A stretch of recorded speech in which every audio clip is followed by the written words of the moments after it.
What's up guys, Pepper goes back in the nest and welcome back to another Stormrun video. So in today's Stormrun video we are going to be doing two things. First off, we're going to be using Tyler Seamster's custom deck which he's requested me to make, which consists of a Knights and the card Kindred's Grace. But also in this video we're going to be opening a mythic book. I've saved up a bunch of rubies and now it's on sale, so we're actually going to open one up right now. See, hopefully we'll get a legendary, so let's check it out. I do just love the look of these books. They look so shiny and gold. Okay, our first card is High Priestess Claxi. So we have another legendary. Okay, then we got Soul Crushers. These I've actually been looking forward to. Brood Sage and Avian Stalker. So it seems like the world wants us to use Shadowfen cards right now. But we'll see. So, like Tyler said, he wants us to use Knights. Now, Knights are actually neutral cards, so they can be used with anything. What I think we're going to do is, well, we can do a couple things. So Kindred's Grace works between cards of the same type, and Knights are just kind of like spammy, like they can go anywhere they want. So before we actually do anything, we're going to open a Splendid book, and the card I'm specifically looking for is Call Militia, or the new one I'm pretty sure is called Call Militia. We didn't get it, okay. Well, that's not the best. But anyways, we'll get right to making the deck. So I think we're going to make it with Tribe of Shadowfen, because why not? We are going to include... Okay, we'll start by putting our Knights in, then we'll fill in whatever the rest was. Probably Ravens. Okay, so Gifted Recruits are a Knight. Nope. Okay, I got a Discord notification. Brothers in Arms are a Knight. Where are my Knights at? Warfront Runners are Knights. Rogue Soldiers are Knights. We need Kindred Grace. Who else is a Knight? Veterans of War, and Joust Champions, and Temple Guardians. Now, we're going to be at a disadvantage because literally none of these cards are leveled up at all.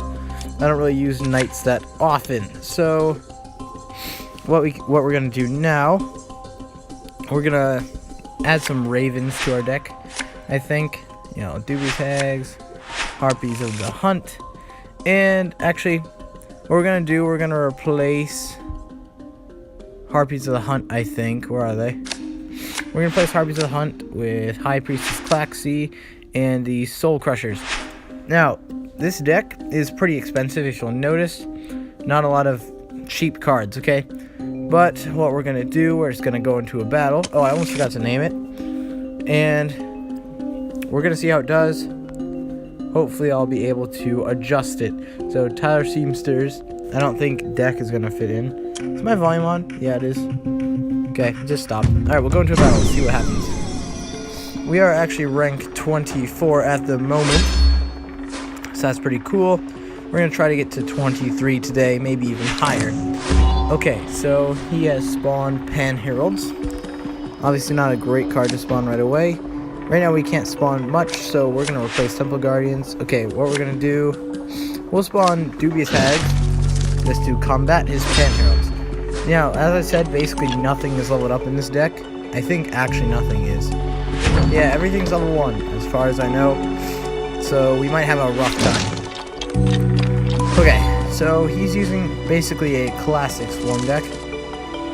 Nothing that we can't handle. Now what we're going to do, we're going to spawn Soul Crushers.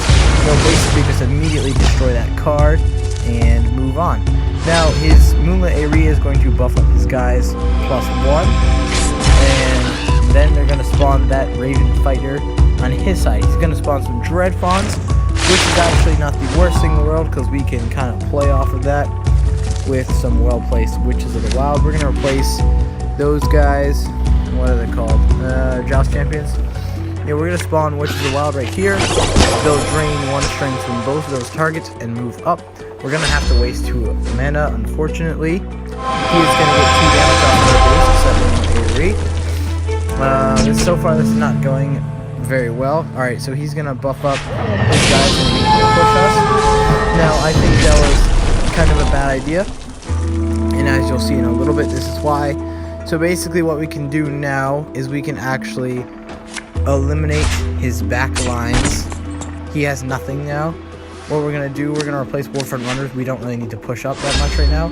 We have Kindred's Grace, but that won't be super effective because we don't have a lot of Knights on the field. Now, what he's just gone and done, he spawned a Shady Ghoul to help push up his front line. Now he's going to spawn Blue Cell Raiders to kill our Soul Crushers. That was a pretty good play. I can appreciate that. Now, what we are going to do is we are going to spawn some Brothers in Arms right here, and then we're going to spawn Heroic Soldiers.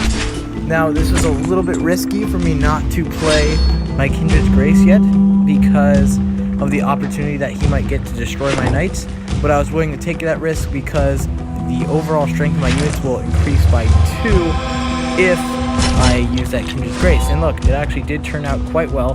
He did not take out my people. So now what we're going to do, we're going to spawn Gifted Recruits, break his moon with AoE, then we're going to use Kindred's Grace, which is actually a super awesome. That's going to buff up basically all of our units on the field. Now we do have High Priestess Claxi in our hand. We're not going to play her because she will replace things with Ravens. And we don't want that right now. We want to keep our Knights. So he's going to spawn some Pan Heralds. Their effect is not going to trigger. He's going to spawn Gifted Recruits to attack our Heroic Soldiers and some War Front Runners to probably push up his line, I assume. But as you can see, it did not work that way. Now what we can do, because we have a lot of extra space, we can actually take him out right now. So what we're going to do, we're going to spawn Heroic Soldiers right here, and then we're just going to trade out Dubious Hags, give him no opportunity to advance. Then we're going to spawn some Warfront Runners right there, and that will be his undoing. So he just ended his turn, obviously, instead of conceding. Either one is honorable. We have defeated him with our deck, so that's pretty sick. Now what we're going to do with these newfound coins that we won, hopefully we'll be able to upgrade something. So we've reached rank 23, I've already been there before. There's no reward for me there. Now let's see if we can upgrade our Brothers in Arms. No, it costs 50 and we only have 45, so I guess we'll just have to do another battle then. Alright, so as you saw in that first one, it did not go super well. We started out kind of weak, which obviously was not the best. We're going to replace Temple Guardians and spawn our Gifted Recruits right up front. Now, basically what's happening right now is we're actually getting a little bit carried by the Gifted Recruits because I have them upgraded to level 3, which is superior to literally everything else in my deck. Yeah, that's basically what's going on. So he has spawned some Wisp Clouds. We're going to use Brothers in Arms right there, just get some extra troops on the field. His Wisp Clouds are going to die on our Gifted Recruits. We have the upper hand, but he has 5 mana, so we'll see what he does with this. Alright, spawn Rhymelings, which means he'll gain back 3 for a total of 8 mana in his entire reservoir. He spawns some Fell Flares, okay. They'll take out our Brothers in Arms in front. So now what we can do, I'm going to replace Kindred's Grace, and then, let's see, I'll spawn some Heroic Soldiers right here.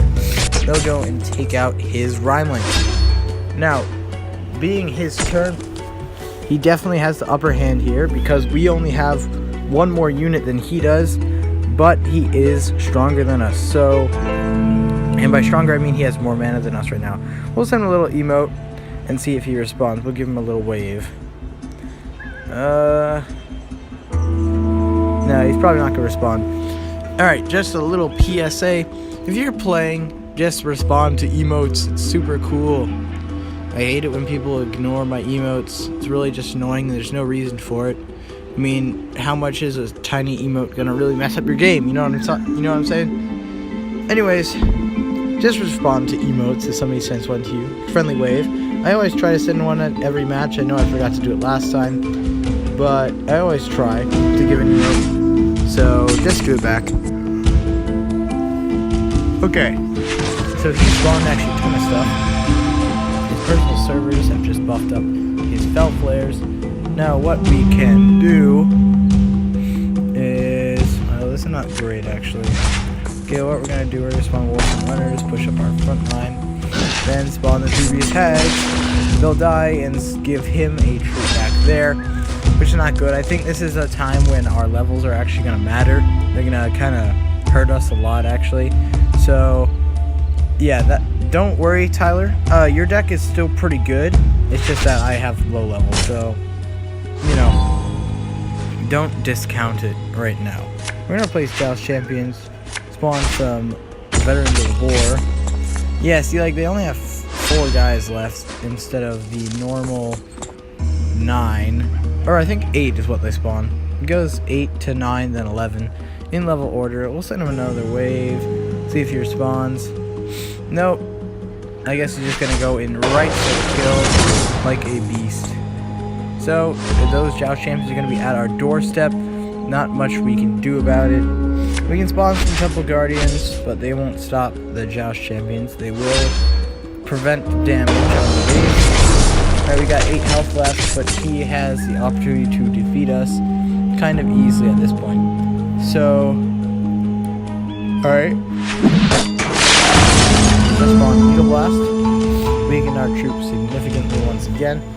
And he's gonna actually end up executing them. So, this is not great. What we're gonna do, how much strength does Priestess Klaxi have? She only has 5, okay. We're going to replace Witches of the Wild. We just kind of lost. If I use Soul Crushers, never mind. Okay, we're okay. We're hanging by a thread.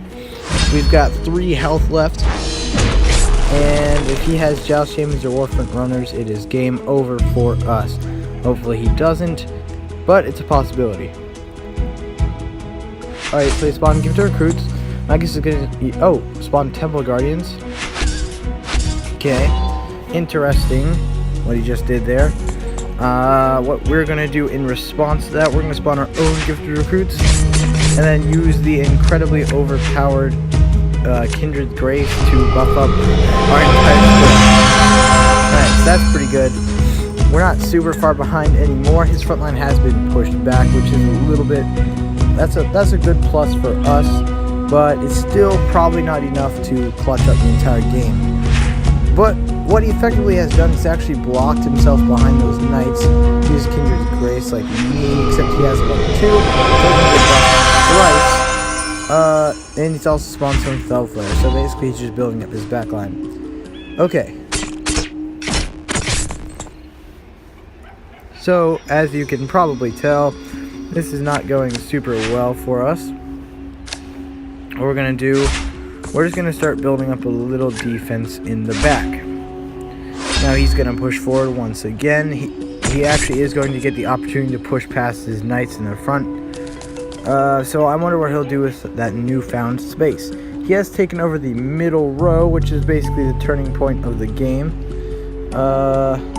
Joust Champions, okay. So they're gonna charge right on through. I think we are gonna be able to stop them.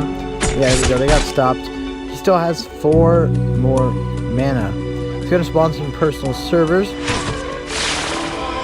They're gonna give extra buff to those battle knights over there. Now, what we can do at this point is not a lot. We're gonna play Soul Crushers. Okay, we're gonna spawn Temple Guardians and some Gifted Recruits. Now, basically, our only hope is to get Kindred's Grace on this next turn. Otherwise we may be done for. So, yeah. That's pro commenting right there, you know, so yeah. Alright, he's gonna use Midwinter Chaos. I'm guessing he's gonna spawn. Yes, he spawned the Whip Cloud. Okay, so pretty predictable stuff, you know. I've been around the block a few times to know how this works, and he is going to finish it off. So, good game to you, sir, although I was kind of annoyed with the waves to me. That's a little bit triggering. But anyways, that's pretty nice. Okay, so looks like that's going to wrap it up for this video. Thank you guys so much for watching. Don't forget to leave a like. It would be cool if you could leave a comment about your next custom deck. It would be super if you could subscribe. Thank you guys so much for watching. Once again, if you didn't see in the last couple videos, here is my player ID so you can add me. So please do that. Look at all these wonderful people that have already added me. About 30, I think I counted at one point. Maybe 34, actually. Anyways, thank you guys so much for watching, and I'll see you guys next time.